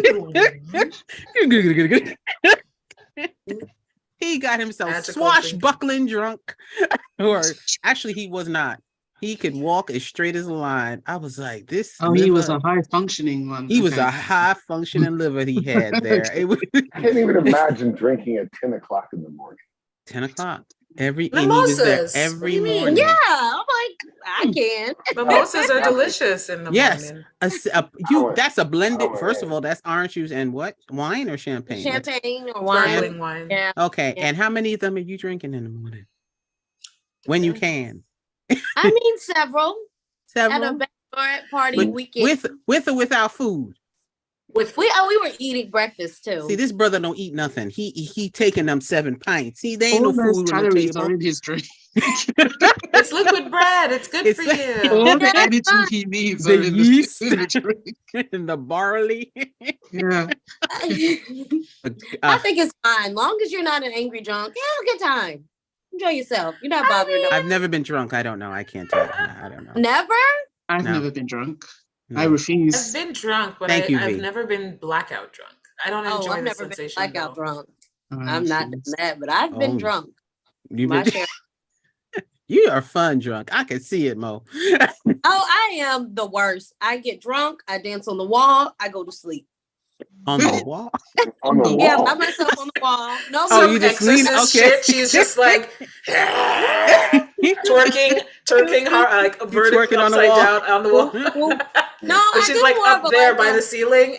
People are like, ah, and then she's like, ah, well, that was fun. Night, guys. Yeah, that's it. Go to bed. Well, I'm always the first one to sleep. Good I night. don't. I'm too much of a control freak. I don't like the idea of not being in control of myself, and I don't like the idea Yeah. of that level of vulnerability because you can't trust everyone around you when you're Exactly. like drunk. That's me. I can't do it. No, I can't do it. that's either. me. I can't either. There's a I'm nice like, happy place for me where I'm like I'm like the edges off, like my edges are a little bit more smooth, and I'm like, all right, I'm chill now. And I know that I couldn't drive a car, but also I'm still very in control of myself and I could talk clearly. But at least I'm not like my regular level of anxiety and like stress. It's just that's my happy place. And I'll usually like I know how to like get there and then sort of stay in that pocket. I don't like to go above it though, because then I start to feel sick. Yeah, I feel kinda. sick before I get too drunk to function. So I just mhm. works out for me. No, I don't want to I- throw up. I like my one glass that I will nurse for like 2 or 3 hours, and then I go to bed. I need to have food. Best sleep agent. I mean, I get my best sleep. As long as I'm not like nauseous, throw up sleep. I Like, would get sick if I went to oh, sleep it's right the after. worst. I have to drink lots of water though. I'll do like one shot up front, like a shot and a cocktail, and then I'll just do that. And then nothing for like the next hour, and then I'll have one cocktail. You know what I mean? Like, and then anyway. No, I can do 2 glasses of wine. One glass of wine, I'd be like, After that second glass, you have to give me some food. There has to be something to absorb some of this stuff, especially if I'm supposed to, because now I'm like, okay, I need a little bit of food, or either not, or water and not have anything else, because I can, but like liquor, I haven't done it in a while, but I think the last time I did something really wicked, it was maybe like 6 or 7 shots of vodka, but that didn't affect me. What do you mean it didn't affect you? It didn't affect me. It's the wine that for some reason the wine hits me quicker. That sounds like me. Interesting. The wine Yeah, wine is what puts me to sleep. I have one glass and I'm ready to go to bed. And that's it. I'm But like, with okay. rum, for example, I can back a few of those and I'm fine. That's because you're like from the I don't Caribbean. drink that's hard all. alcohol at all. I only drink beer. That's it. This is true. Dee only You drinks enjoy beer. the taste of beer? Love it. Specific I don't beer. like beer. I can't, but I'm very specific. The people that walk up to bars and are like, I'd like a beer, I don't even know how they do that. Like, it doesn't make sense to me. You mean just any beer? You're just putting your fate in someone else's hands? I don't want people bringing me a beer just without asking me what I want. I like lager. I don't like IPAs. They taste okay, but they're heavier. So I don't really like that. I like to be able to maintain the same feeling the entire time. And I don't get drunk. I'm 6'4". There's no such I'm not going to get there and get sloppy drunk ever. Certainly not with beer. Nah. Nah, I've probably thrown up 3 times in my life. That's the worst. 3 or 4 times. And majority of the times is like the next day I wake up and I was actually sick. So that was my body rejecting it. So I'm very particular. I only drink beer. I can have wine. I have red wine. I don't do white wine, but I don't do drink red beer at wine. all. I had to stop Yeah. a lot of the red wine. I think because it was giving me a headache. I don't know what it was. And I turned over to white for a really long time. But now I can do either one. For me, wine doesn't live up to how it smells or how it looks. Never. Ever. You know, True. It always when smells somebody nicer than pours it tastes. a glass of wine and you get that really sweet, fruity smell, and it looks really lush in the glass, and you're like, that looks like it's going to be delicious. And then you take a sip and you're like, so, You got to find a good one. yeah. Well, I That I just don't think I have a developed palate. I just like things to be sweet. So if the wine is sweet, I can drink it. But if it's not, I don't want it. If it's too dry, I don't want it. Don't want it. I don't like dry wine either. Yeah, Nope. I don't want it. But I'm not really a wine. I like spirits. That's what I think. Yeah, that's the one. That's the one thing I don't have. I have a friend of mine. He's a whiskey connoisseur. I go to his house and it's like a whole bureau is just whiskey, all types in the levels of their smoke. And there's something else that's counted when it comes to that. And he'll start talking to me and I'm looking at him like voodoo, you know, and He's speaking another language. yeah, totally. And he said, but I know you don't like smoky. And I said, no, I do not. You know, so he'll say, okay, well, you've had that one. Now I'm going to give you this one. And he'll have me taste that. After about three, I'm like, I need food to absorb this, or a bed. Especially if or a bed. Especially if it's like a sweeter liquor. So like how you were saying vodka doesn't really do anything. I think it's because vodka is like super clear and there's not like a whole lot of sugar in it. But like the spiced rum, spiced tequila, like those ones, the Southern whiskey Comforts that's like and aged grouse whiskey, that kind of stuff. I think, I don't know why, but it hits you different. It hits me different anyway. But I drink most things. I don't like vodka and I don't drink beer because I'm gluten intolerant and beer is like liquid bread and it not a pleasant experience. But most things, I'll drink most things. But my go-to is like rum, red wine, or cider, hard cider, which is made out of apples, which is great. I love it. I do like a cider. I like a nice cider. I had a wine even. No, I had a champagne New Year's Eve. I'm not a fan of champagnes because most of them that I've had for New Year's sucked. And this particular one, I think I got from one of my jobs. They gave me one. And I was like, yeah, why not try this? And I'm sitting there in the living room and I'm drinking and thinking, I'm like, oh, this one's good. And all of a sudden I'm sitting, I'm like, why do I feel like I just had wine? And I'm looking, because my head is like, I said, how much is this? How much alcohol? And it was like wine alcohol in this level. Like 14%? I think it was like 12 or 13. And I was like, it's champagne. I don't remember champagne having to have all this alcohol. Champagne can hurt you. Yeah. Yes, I found that out that night. And I was like, well, no more. Just drink some water and go to bed, friend. Call it a day. Fine. No, I was on the sofa. I was all right. I wasn't going to fall no place but the floor, but I was safe on the sofa. I was cool. Carl, was do you good. drink? No, why not? And no, we can't hear you. We're just reading your lips, bro. Don't act like you're frustrated with us. It's your stuff. Your podcast. Like, why are you talking to me? Together? It's like, why are you engaging me? I'm like listening. No, can you hear me now? Yes. Oh, Yeah, sorry. I had switched mics because this one is way too sensitive. And so I'm hearing everything in my headphones. So okay. I switched to just this one.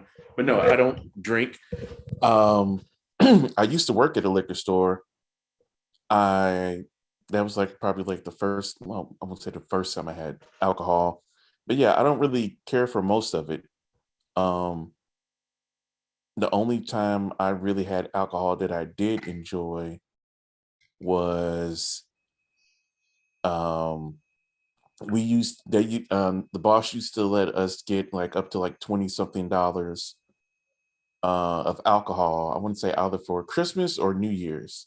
And so for New Year's Eve, I bought a fifth of Remy Martin VSOP, chilled it, and then me and my friends just spent the New Year's drinking outside and just chilling and singing and whatever. It was a good time. Black drink. That is a very black drink, Mr. Black Man. That is a very black drink. But yeah, I don't like beer. I really don't like anything like that. Like, it doesn't taste good to me. It's like, so I don't really drink. Like, I've had beer before and I just nursed it, and I'm just like, I'm wasting this for people who do enjoy it. My cousin, she really enjoys beer. Like, she has a podcast, she has different things. She actually makes her own beer. Like, I want to say right now she's working at Anheuser-Busch and working with other people. Fancy. And like learning from women who make beer in St. Louis and the surrounding area and trying to get into that. So she'd be much better at this conversation than I am. You're not going to plug her podcast to let us know where we can find out more? She hasn't done anything in years, but you can find her on Instagram, Taking Flight. I've had her on my podcast a couple of times, Nicole, Taking Flight podcast. Got it. Yeah. Yeah, she's awesome. She's very knowledgeable. I think the only beer I actually liked, the only beer I actually like, and no, I haven't drank anything tonight, was one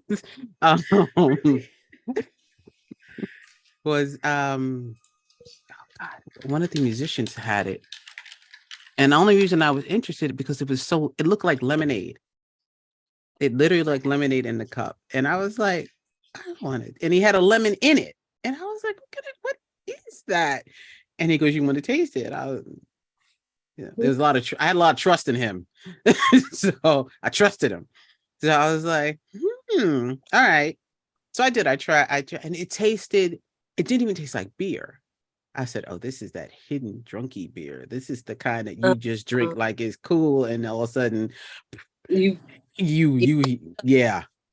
it was really, it was thing was called Hovgården or Hovgården.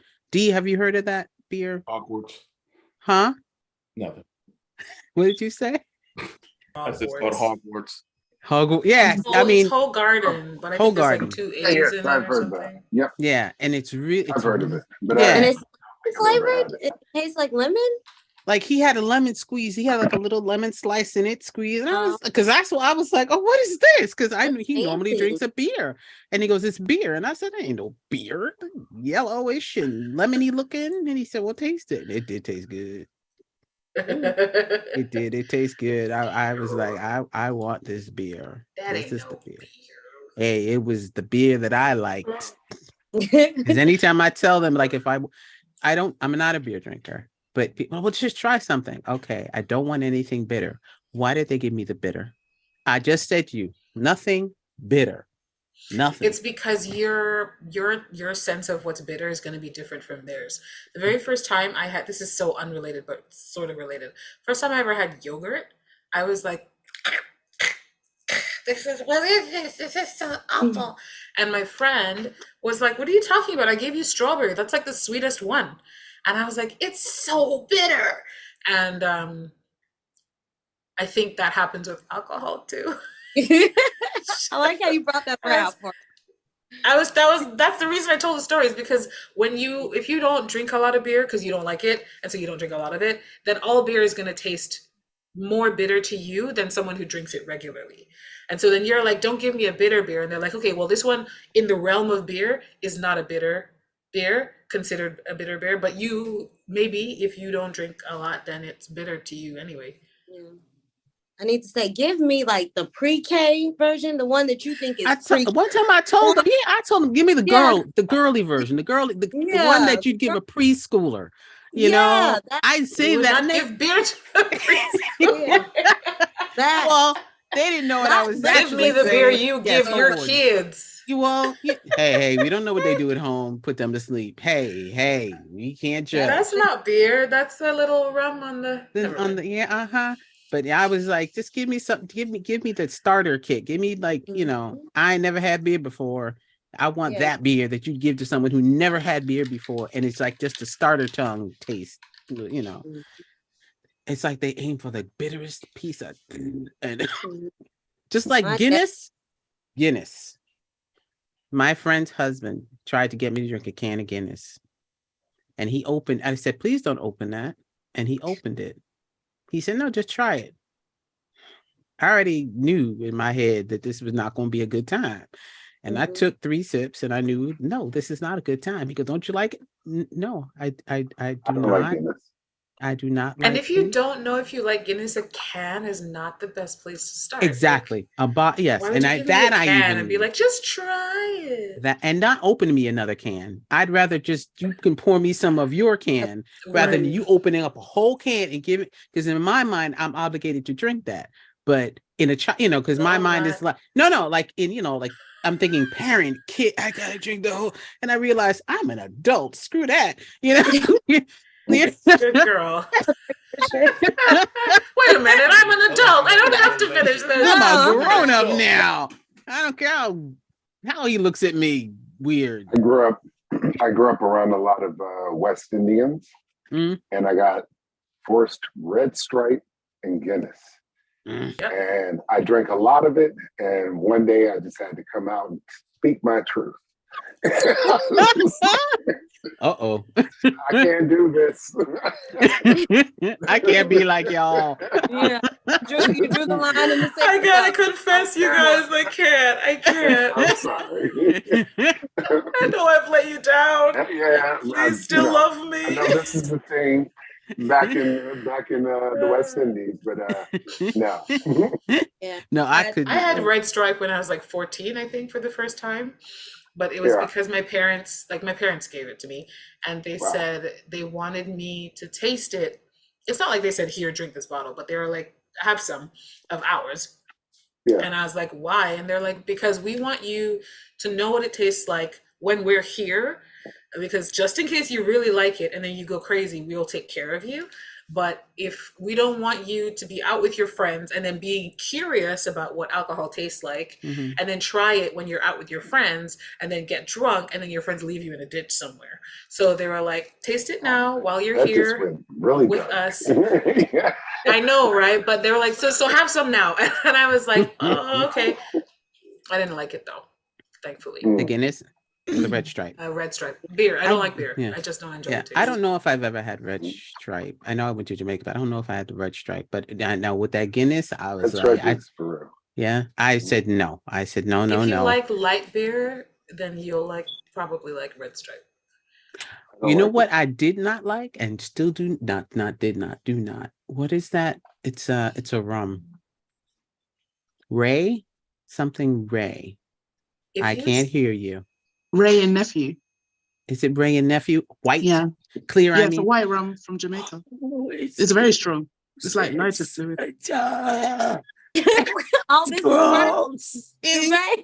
All this burning. Just thinking about it. It's all this burning. People drink that. They do it. I was like, that gonna take the paint off everything. I'm gonna lose all my inside. And my friend's aunt, she was the sweetest woman alive. Like 100 proof. Huh? Because you can get like 100 proof. She was the sweetest woman alive, and she's and I was of age at the time. I think I came back from the States this one time. I was staying with her, and she's like, "Oh, let's have some," and I was like. Like, you know how like that, that child adult thing came in and she's the adult, and I'm like, okay.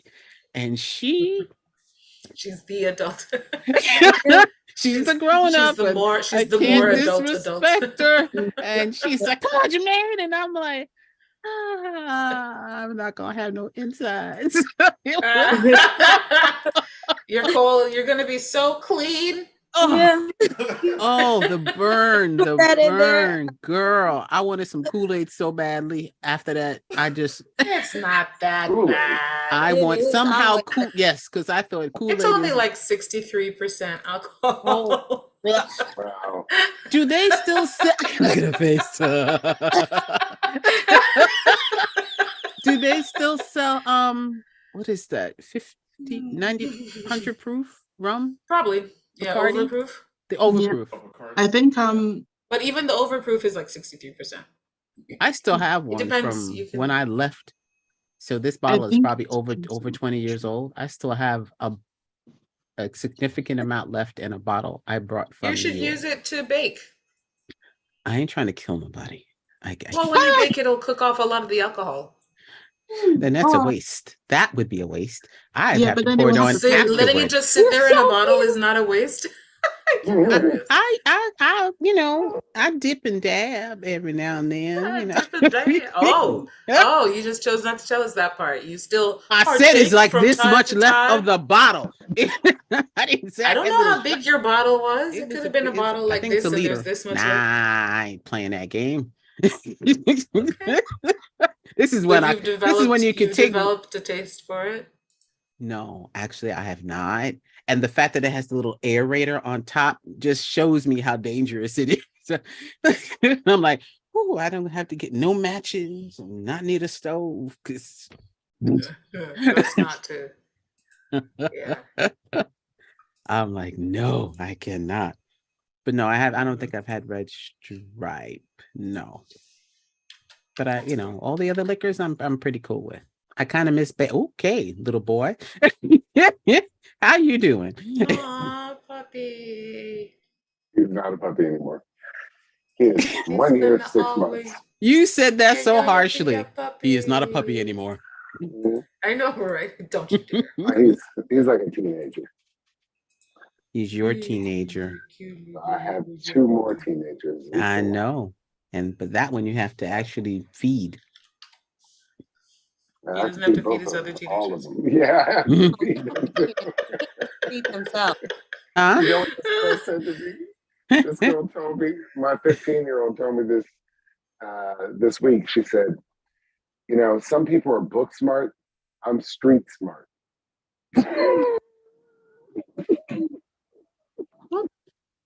In the world of a 15-year-old, maybe? Yeah. What streets? Sesame Street? You gonna tell somebody that grew up in the 80s in the States that you're street smart? Oh, wait. She was saying that about her. Oh, yeah, that's right. Oh, yes. I saw that. I was like, I was trying to figure out what street she was talking about. I was like, what street? What are you talking about? No streets. 0 street. I don't know what the streets is. It was passed through her DNA. Is what she's saying is that her dad. She can miss me with that. No. Yeah, through it. And, it was like a biological thing that was passed down. Nah. There's no street smart gene. Let me tell you something. It could be. It's somewhere in there. It's not real. She's not real. That's hilarious. Dee's still trying to ask. Do you want to? Do you want her? Do you want her? Do you want her? No, I don't want her. This week, anybody is welcome to have my 15-year-old. See, he been trying to get. You don't harm her or anything like that, and don't send me pictures about having a great time with each other. Yeah. She'll be okay. She's street smart.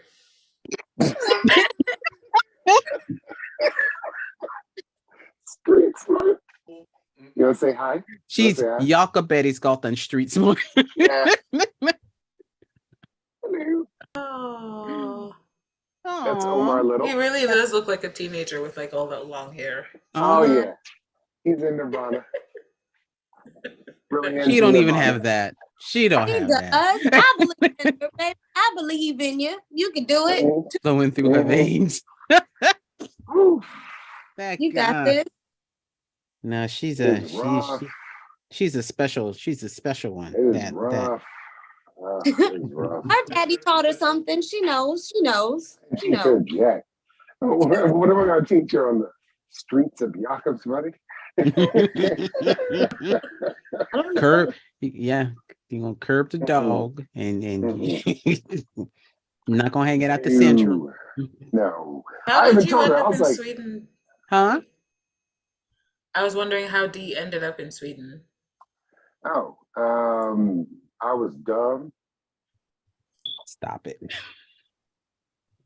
Okay, keep going. Did someone like traffic you? Keep Did someone traffic you into Sweden, or That's what he would say. they promised you a modeling career, or? No. 21 years ago now, Mm-hmm. I knew someone. It's hard to explain to people this, but before social media, there was a thing called OK Player. And if you were into super hip hop stuff, it was started by The Roots, Common, Erykah Badu, all those people on this site, right? And so that was our social media. Everything you know of social media has something to do with what we were doing back then. But no one knew what this was. So there was this girl that was on there, and she sent me a message asking about some stuff, and we're always cool with each other. So she told me that she was coming, and we went back and forth, and she told me she was coming to New York just to visit. I was like, here's my email, and blah, blah, blah. I'll show you around if I get a chance. Otherwise, I'll just tell you where to go. So then she claims I didn't respond to email, but 2001, 2002 emails suck. So I have no clue any of that stuff. And I was walking downtown on, what's the holiday in May? Memorial Day? Memorial Day? Memorial. Yeah, Memorial Day weekend.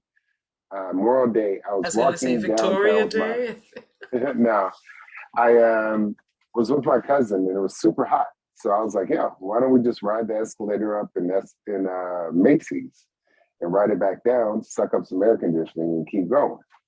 And so while we're coming down on the 4th floor, this girl walks up to me and is like, are you Dee?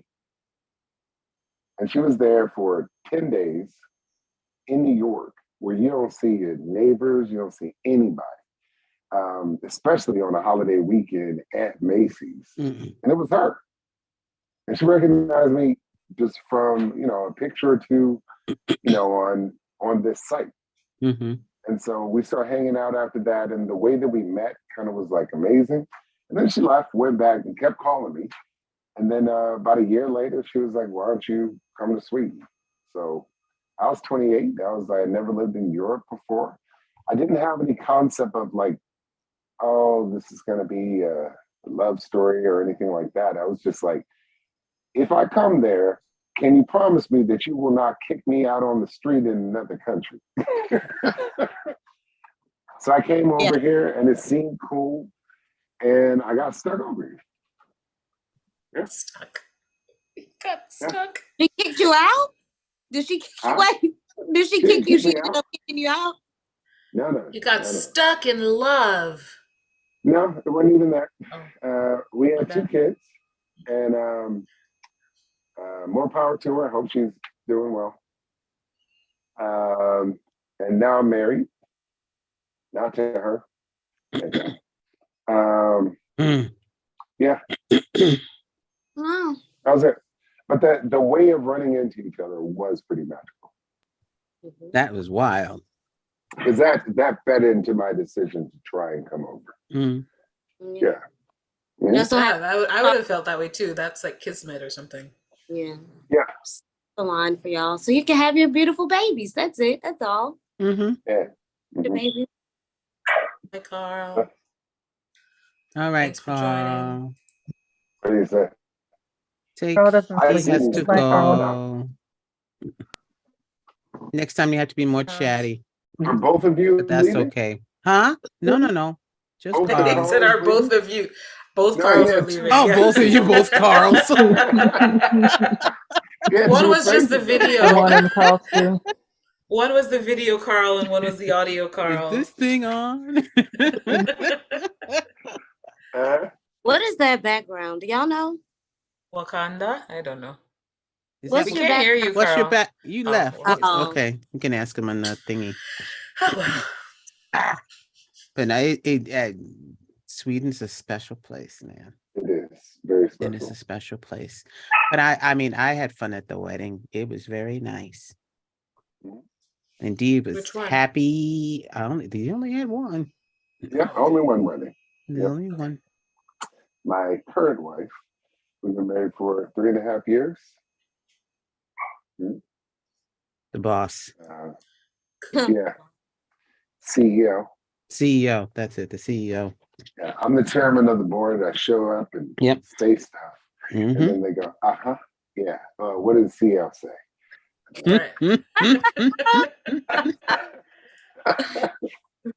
That. Yeah. This is true. But it was a really cool wedding. We got really lucky. We had it outside. It was like the most perfect weather. Period. Gorgeous. Clear day. Gorgeous place. Right on the water. We got real lucky. Like real lucky because it didn't cost as much as people think it did. Had the amusement park right across the water. You can see everything and all the boats. It was just and hear the people screaming on the rides. Yes, it's true. Got some joy in the background. It's like it was the first time any of my family had come over here, so that's really true. Cool. Yeah. That was nice. Yeah. Yep. So now people cool. Remember without sounds like a great time. And we're like, sounds nice. Sad I wasn't there. Oh. Yeah, it was. I would just suggest not being in charge of your own wedding. It's really stupid. You didn't have like a wedding planner, you mean? Nah, we did because both of us have done events, so it's just kind of like we know this stuff, and that's cool unless you're the center of attention. So like before the wedding was going on, I'm running up to my boy who's the DJ and doing stuff. People are like, "Hey, where's the bathroom?" We're like, "I'm the groom. Ask somebody else." Right. Yeah. So it was a lot of work, but it was a magical wedding. Yeah. Oh, that's so sweet. It was so cool seeing all of his mostly all of his family there. Yeah. And see, I don't think any of them had come before. This Not is a the single first time. person. Yeah.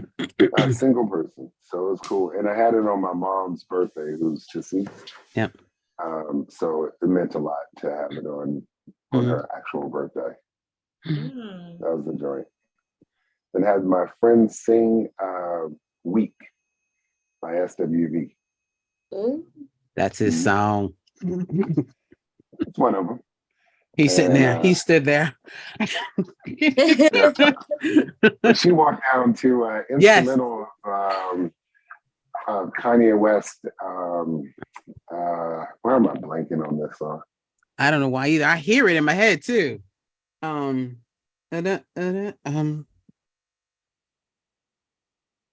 I blanking on this? It's from Beautiful Twisted Dark Fantasy. The assholes and all that kind of stuff. But they didn't have that part playing. It was just the chorus with the part. Assholes and all of that kind of stuff. Why am I blanking on this song? Because it was like the chorus of it was like, I see. Okay. Yeah. We didn't have any of his stuff. We just had the beat. But it was nice. It was nice. I just don't know a lot of Kanye after late registration. So really? I'd be like, My Beautiful Twisted Dark Fantasy is his best album by miles. It's not even close. I might look. It's not even close. You probably already know it without thinking about it. It's that good. Yeah. Now I just ignore everything that comes from Kanye's mouth. Oh, we don't. Seriously. We don't. We just don't participate in the words that come out of Kanye's mouth. I refuse to participate. I don't want to talk. Run away. That's what it was. Yeah. I just. Yeah. Runaway was the name of the song? Yeah. Oh, I thought you were saying Run Away. So did I, because I was like, did they say Run Away in the song? I don't remember that part. I'm just trying to remember because it wasn't just instrumental. I know the song. I don't know. I blinked. But yeah, I don't pay attention to him at all. Kanye is like 3 years younger than me. And I'm pretty sure I was around him in New York a lot. He's 45? Huh? He's 45? 45 this year. What? Maybe it's a midlife crisis. I don't know. The man, Midlife. No, he's mentally ill and won't seek help. Yeah. I don't really care at this point. Like, he's taking up too much space. It's enough. And, you know, you're going out here. People were with white sympathetic at supremacists, first, but now it's like, you're just. Yeah, white choosing. supremacists, like actual freaking white supremacists rolling with you, and you talk about slavery was a choice and all kinds of crazy stuff. He was on that. Care. He was on this one show, and I only saw a clip of it because the Young Turks news people were talking about it. Yeah, I saw that. Where he was like, "There's a lot of things that Hitler did that I agree with. A lot of things that I like about Hitler." That's what he was saying. Wearing a full mask, like a balaclava, but like no eyes or nothing open, just like completely covered, and a backpack or something, some kind of thing, and just being like, there's a lot of, and then the white guys, you know you've gone really far off the deep end when the two white guys on the show who are known far right, like crazy racist people, are like, oh, you mean trying to like clean it up, make your state, you know, when they're trying to clean up what you're saying, that you're gone. Like there's no. So remnants of college dropout Kanye left, and I'm so sad because that's my thing. He was always that. It's just he had his mom around him. He had people around him who were like, Kanye, that's some bullshit. And maybe people to make sure he took his medication. Yeah, but you should also have people that check you. Like, this is what are you talking about, bro? Yeah. But the problem with fame is at some point in time, no matter who you are, at some point in time, everybody laughs at your jokes. Everybody thinks everything you do is genius. And if you don't have core people around you who are like, what are you talking about? Then that's true, because mental illness doesn't make you an asshole. But fame is a mental illness as well. So if you compound those two things, then it's worse. Yeah. I mean, I've known people who've gotten famous, and you know, like, people start laughing at all the jokes and all this kind of stuff. They get around me, and I'm the same person they always knew. And they're like, yeah, it's relaxing. They're like, it's also weird that everybody changes around. Yeah. But after a while, you know, you get more and more famous. Next time I see them, you know, they're talking crazy, and I'm like, yeah, no. They started to get used to people laughing and agreeing at everything. I mean, think Michael Jackson. Michael Jackson is like the case study of fame. He is probably the most famous human being, recognizable human being on earth ever. So you have people like Joseph and Yosef or Jesus. No one knows what he looks like. The Buddha. No one knows truly what he looked like. It wasn't like he was walking around making Buddha videos. Elvis Presley was super, super famous, but he was black and white film famous. Michael Jackson was, I remember when I was a kid, my aunt always gave me National Geographics, and they had like an African village that had no running water, no nothing. And their village photo that they did for National Geographics was with a cutout of Michael Jackson's spread, doing Thriller with the lay down in the background on a wooden hut.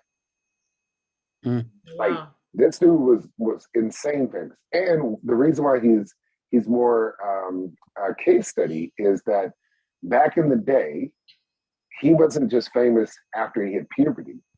He was famous before he hit puberty. Yeah. So he doesn't really, he never truly remembered walking outside and people weren't screaming.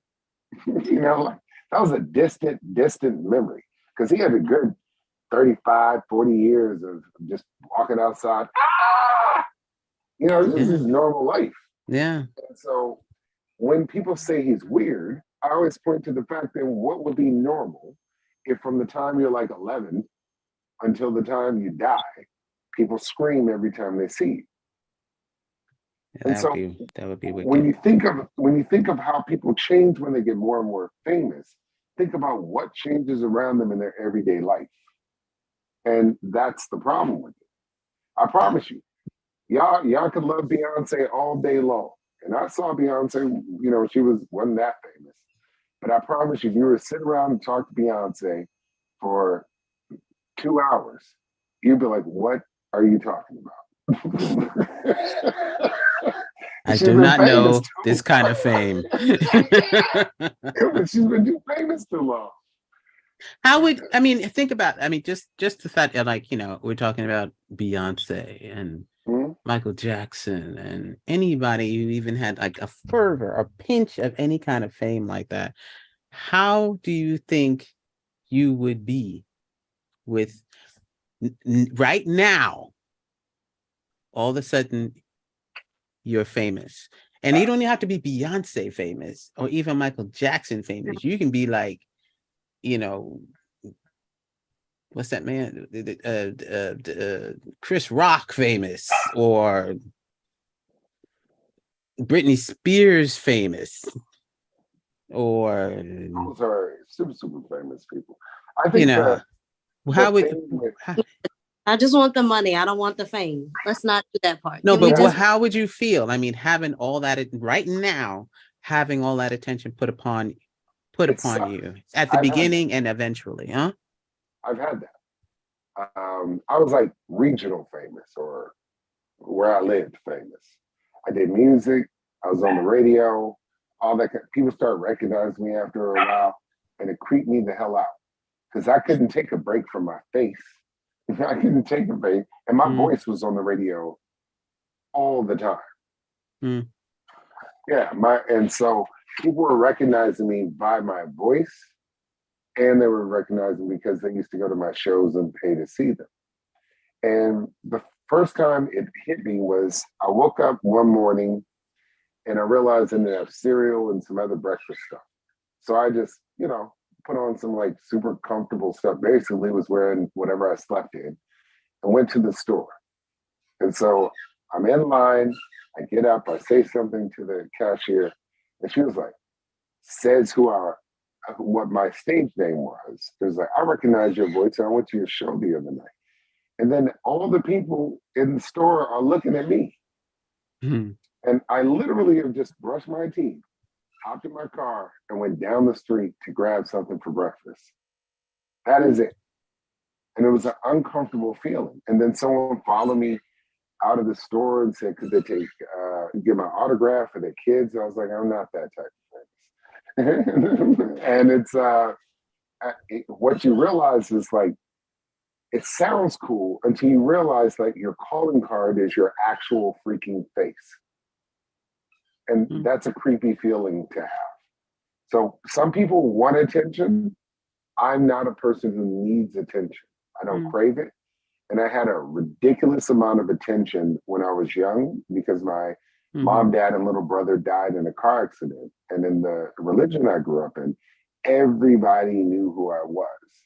So they just look at me and be like, oh, he's the kid whose parents died. It's so sad. And it was that, so I actually reject attention. I don't actually enjoy it. So it's that wasn't exactly pleasant attention either in that situation. But then when I get another type of attention, it's still creepy attention because you can't get rid of your face. You can't, they show people putting sunglasses on and be like, we can still tell you're Jennifer Lopez. I don't know what you just have sunglasses on. I'm so glad they even tried that. What are you doing? We know that is you. But it's for me, I did not like it. I do not understand why people crave it. I can understand being famous for your astrophysicist or your whatever, and you're good in your own field because that is a specific thing. Yeah. And so the people who actually have the backing and know what they're talking about appreciate you for what you are. But once you start getting to the broader concept of like everybody knows you and their kids, it's a creepy. And I can't even imagine. This was 98, 99 when I was experiencing that. If you're talking about it, now, you're talking about even a camera all the time. In the restaurant and people got their camera on you and recording you. Look at her. She's eating food. You know what I mean? I mean, you got that even now anyway. I mean, you don't even have to be famous. People just filming all the crazy, all the time, you know, of things happening everywhere. You don't even have to be famous to see it or happen. And so that's the creepiest part. Also, One you of see the yourself on reasons I got TikTok. into voice acting. Huh? Yeah. And the what? It's one of the reasons I got into voice acting rather than trying to be like a screen actor. I did theater in school because it was fun and it was a thing to do and I love to sing. So I was like in choir, concert choir, and then they said, oh, we do musicals at this school. And I was like, sign me up. And then I just kind of kept doing that. But I thought about acting and I was like, but I want to be well known for what I do well, but like respected for it, but I don't want to be famous because I experienced a small amount of that when I lived in Korea because it was 2010 the first time I was there and I lived in a small town where many of those people had never seen a Black person before in their lives. We're talking kids, teenagers, adults, old people, never seen a real Black person. Maybe they had seen a Black person in movies, but the kinds of movies that were making it to Korea back then that had Black people in them, the Black person was always a villain of some kind. They were like a gangbanger or rapist type of awful person. And so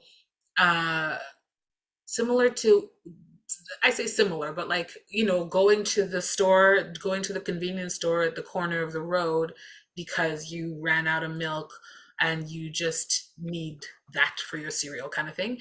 Going to the grocery store, going to the gym, walking just the 2 blocks from my apartment to my school.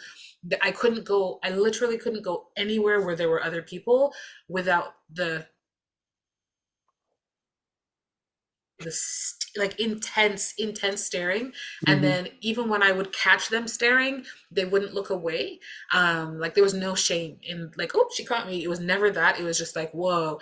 And then if I said hello, like 안녕하세요, just to break that like shock, this was in 2010, they would just like laugh or run away or like pretend like they never, you know.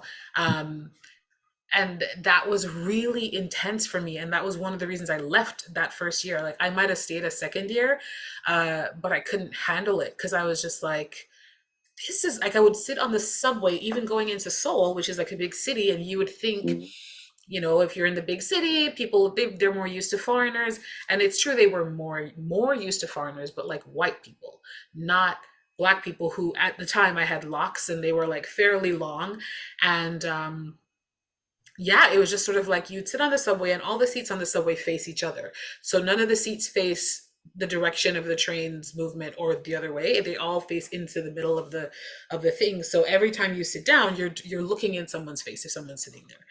And it was constant, like looking you up and like up and down, looking at your clothes, looking at your hair, looking at everything. And I would be watching them do this. And then when they came back up to my face and then they saw me looking at them, sometimes they would just keep staring, almost like, what are you going to do about it? And then I would do one of these, like I would just tilt my head to the side and then they would just be like, they would just like look away, but like as if I was never looking at you. I had to stop doing that though, because an older man was staring at me, older Korean gentleman, and I gave him and he went, and I said, "What's up, girl?" You win, sir. Hey, baby. Yeah. Tactic of why you use that tactic against them? Oh, I don't know. I was so stunned. What's up? What you got? I was so stunned. He my face probably registered the shock too. Like he probably saw the shock in my face because I wouldn't be like I couldn't see my own face, but I wouldn't be surprised if I wasn't like. I was ready for a fight. I couldn't see what my face was. No. Thanks, Steve. I usually look at the reflection of the cameras that are pointed towards me to see how. Right, but there were no cameras. This was 2010, and like no one had like smartphones. Like smartphones were just starting to come out, and I certainly didn't have one. And anyway, so I was ready for an altercation. I was ready for an argument. I was ready for a fight. I was not ready for flirting. from an old guy. And so I was very much like, oh, That was not expected. and I was alone. I was alone too. So I was like, shit. He was an old man. You could have taken him. Shoot, no, maybe not. I don't know. But I don't want to take him anywhere. Yes, that's the whole true. thing. It's like, Well, I want him to take him stay anywhere, but over just- there. I don't mean take him. I meant, I was you just know, like, I know. But it's like, I was like, do not talk to me. Do not engage in conversation. Shit. I've just like engaged him in some kind of an interaction, and now he's taken it as like, oh, you want to chat? And I'm like, no, I don't want to talk to you. And so anyway, that was really bad. And then also sitting on the bus and having people touch my hair when I was just like minding my business, and then feeling like the tug on the back of the head and turning around and someone's got your hair in their hands and they're like, wow, this is amazing. And you're just like, ew, get off of me. And they're like, what? I don't understand why you're mad. And the fact that's that how it was I knew 2010. I didn't want to be famous. Yeah, and they still it's much doing better that. now, but there's still a lot of staring, but it's a lot better now. Yeah, they'll but still I mean, stare, but if you catch them, they'll be like, because now I'm human. Black Panther did a lot for that, because I'm not even joking. Like the existence of the movie, but also the fact that they filmed some of it in South Korea, in Busan. 2 weeks after I left, when I was living in Busan, 2 weeks after I moved away from Busan, they filmed in Busan. I was pissed. Anyway, so they went from one black person to 100. Yeah, you went and see. They thought you went home. They thought you. They were like, oh, she leaving. You were like, just wait. 2 weeks later, 200.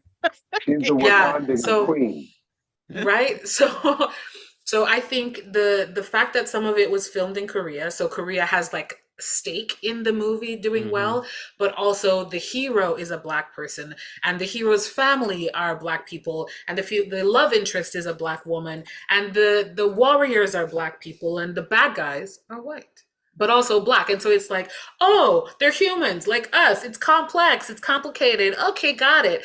That has done a lot for the impression that Korean people have of black people, because they've loved hip hop for a long time. They still don't entirely love black people. They like black culture though. So anyway, that's how I knew I didn't want to be famous like that, and gravitated more towards voice acting. But yet and still, here you are with flowers on your head, separating yourself from everybody else who's a talking head on here. Because it's cute. It is really cute. It's very Valentine. It's just cute. No, it is cute. It is, and you got a beach behind you and everything. Oh, we got it's furniture. moving. I just think it's cool. Aside from it's not Whitney, we because I got want like attention. what is that? The San Francisco Bridge behind her. I was inspired by Whitney, actually. This is that you were. I remember. Yeah, Yes, you started playing around with the different virtual backgrounds, and I was like, "Oh yeah!" And then I saw these filter thingies. I don't reject attention in general. I just don't want to be famous. I'm a performer, but then when I'm done performing, I would like you to leave me alone. You know, you'd think that would be easy, but it's not. It's never. Even like when I would sing the band, I'm like, I'm up here and now I'm gone. You know, but it was never ever that. Yeah, that was literally. That was literally like, yeah, stay. The pause, break. Yes. I'm off the steps, and if I could have found like if there was a room we could have gone into, I would have gone into it to just like you know just to have that, you know. But I was like, no, you have to still be sociable. Okay, you know. And it's not like I hate, you know, it wasn't like I disliked anything. It was just like that's just that moment of okay, now I can have this 4 or 5 moments or minutes, you know, and then, you know, come back again and hopefully be okay. And, you know, so even that little bit, even though it's not any kind of fame, just having that extra attention, you know, it can be it can be overwhelming. The money though, you're right, you know, Mo, I understand the dough would have been cool. I would have appreciated the dough. Yeah. But if I want to be, you know, famous, I don't want it to be like I went viral on TikTok for gluing my hair and now it won't come out. You know, that kind of We don't want you to have that kind of fame, baby. Yeah, like the dumb, like you. Oh, that's that dumb girl. Remember? I remember that. Yeah. Crazy. No, no. Oh, I felt bad for her. At least let it be something substantial. I don't know what I did, but I did something that made a good impact on the world and left a good thumbprint. Maybe not a whole handprint or a footprint, like a little thumbprint. Okay. That's about as much as I want to do. Well, Not than that. I'm glad that you've shared that with me, because while I don't want to be famous, it is my right to take over the world and become the worldwide dictator. So I will make sure that your thumbprint is included when I become the worldwide dictator. And don't worry, you all are all safe. Got it. Cool. Thank you. He's been telling me that for years. He's like, don't worry. When I take over, you're going to be all right. Okay. Of course, your enemies will not be okay. And, sometimes people, I can't. Some people you can't help. Mm-hmm. Yep. Some people we cannot help. It's just going to be that way. It's just going to be that way. We need to rid the world of that bad energy. So we can move on, be fruitful, and multiply. Okay. Oh, wait. You all make sure that you all donate to my cause, my new cult that I'm starting. Oh my gosh. Oh God, where is it? Well, and with that, we go, just everyone don't forget to donate to Dee's cause of taking over the world. To be saved, you must donate. So, especially if you've done wrong, because apparently his rules will find you. My rules I have a question for Overlord D. Ooh, the Overlord. Because I could hear you even though I wasn't here. What are the benefits of this cult? Like, what do we get when we donate? This beauty of this cult is that you won't have to worry about ever having self-doubt. You will be at peace and see the beauty in yourself through my cult, which is not based off of me. I've decided that my wife should be the focal point of the cult. I'll just be the messenger of the cult and the supreme ruler of it. And so what you will be able to have is you will be able to have supreme confidence in yourself, your blackness, and the way your hair looks, everything else. And I will help facilitate that. And all I ask is just supreme obedience and, maybe a little bit of submission.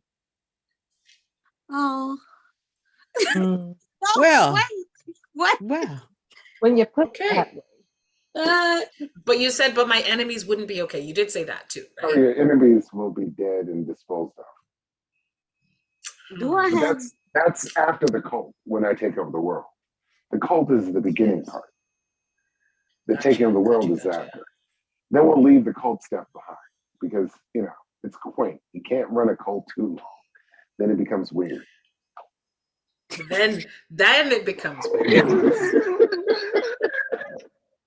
Is that right? I'm in freedom of religion and all that kind of stuff. I just need to make sure that the world's rid of all the negative energy. That's what I'm here for. And with that, and with that, I would like to thank. Go ahead. I'm just curious. So you decide what is the negative energy and what is not? Oh, no. That would be very self-centered of myself. My dog decides it and tells only me. And then I respond to that information. Oh, you got this you got a Dumbledore thing going on here. Wait a minute. I've seen that movie. Oh, God. Got it. My dog is in touch with the universe. And so when Omar Coming, is able to tell me things, I will relay them down to everyone else. I simply am a messenger. I'm going on the mountaintop, getting the tablets, and coming back and reading what's on the tablets. So it's not about me until I take over the world. Go on, Mr. Secrets and Dumbledore. I just like to share that his overlord expectations have grown since last I've heard. That's how it worked. That's how it happens. I mean, look at Kanye. Yeah, no! Do not ever compare me to Kanye. And I do not have any respect for Hitler.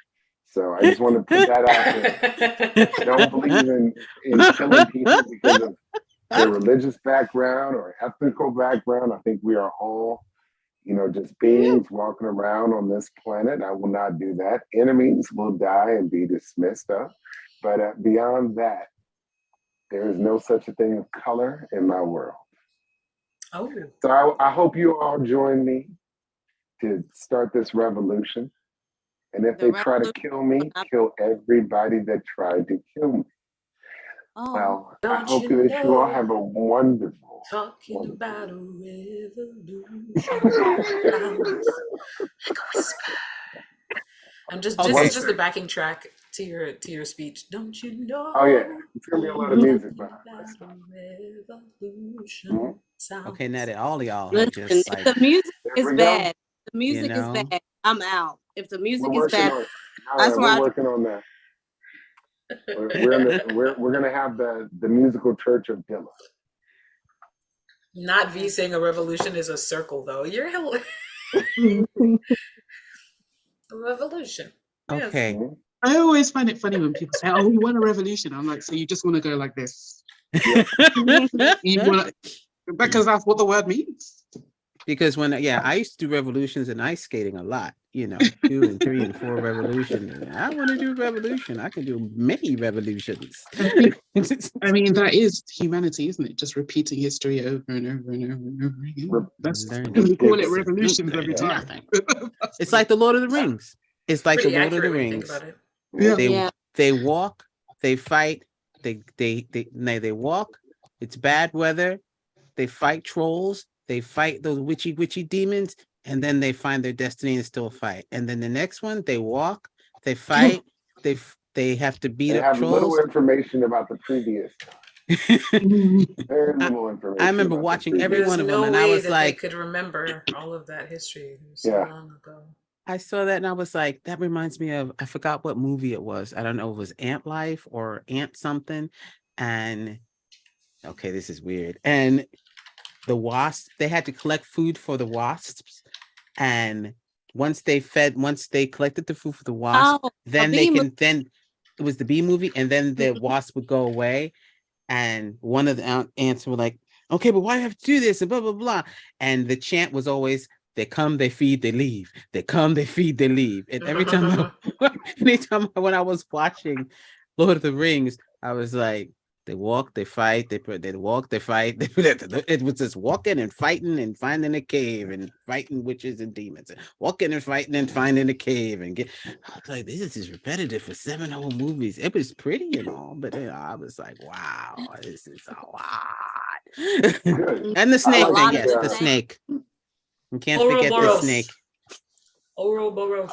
I like the TV show too. I heard it was good. I haven't watched it yet. I just started watching that. But if you all are watching Last of Us, watch Last of Us.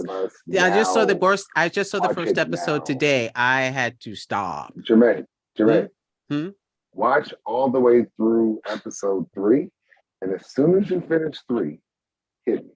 It is one of the greatest episodes in TV history. Heck, the first episode was like, I played video games, so I've seen it.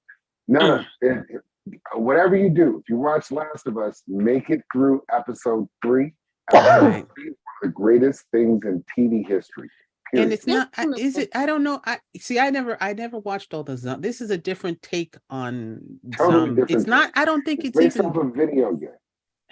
And it's one of the greatest video games. I guess they're zombies, but it's a different premise. It's not the same thing as zombies. It's a whole different But that's premise. why it's called Last of Us. Yeah. Which is, what is us? you know, and so trying to find what your humanity is 20 years after the zombies took over or messed all of humanity. But if you anything, make it through the third episode and you will thank me, because it is one of the greatest television episodes ever, period. Because the first episode was like, okay, I gotta watch some Joy. I need to see some like some panda movie or something. Or that first one was like, okay. It was rough, but it sets up the premise for what they're doing. What they're almost doing definitely. It most definitely did. Totally different. It most definitely did. Any zombie thing you've ever seen. You watch Plants vs. Zombies, V. Because it was kind of gross with the stuff coming out of the mouth. And there's one, but there's no real zombie threat whatsoever in episode 3. It is totally devoid of that. And when you see it, and it's not a throwback, and when you see it, it will blow your mind. It's that good. Okay. I mean, a lot of people have been talking about it. That everyone you got, and so I'm gonna watch it. Like I said, I saw the first one; it was cool, and I saw the second one. But I want to round up. I want to round up because it's already at 10 after. Well, for here it's at 10 after 10. And who will? Tanae is in the chat. Tanae is in the chat. She's on vacation, but she still came and joined us. Please tell her to join my cult. Oh, she come to join. Tanae D says join his cult. Those now will be elevated when I take over the world.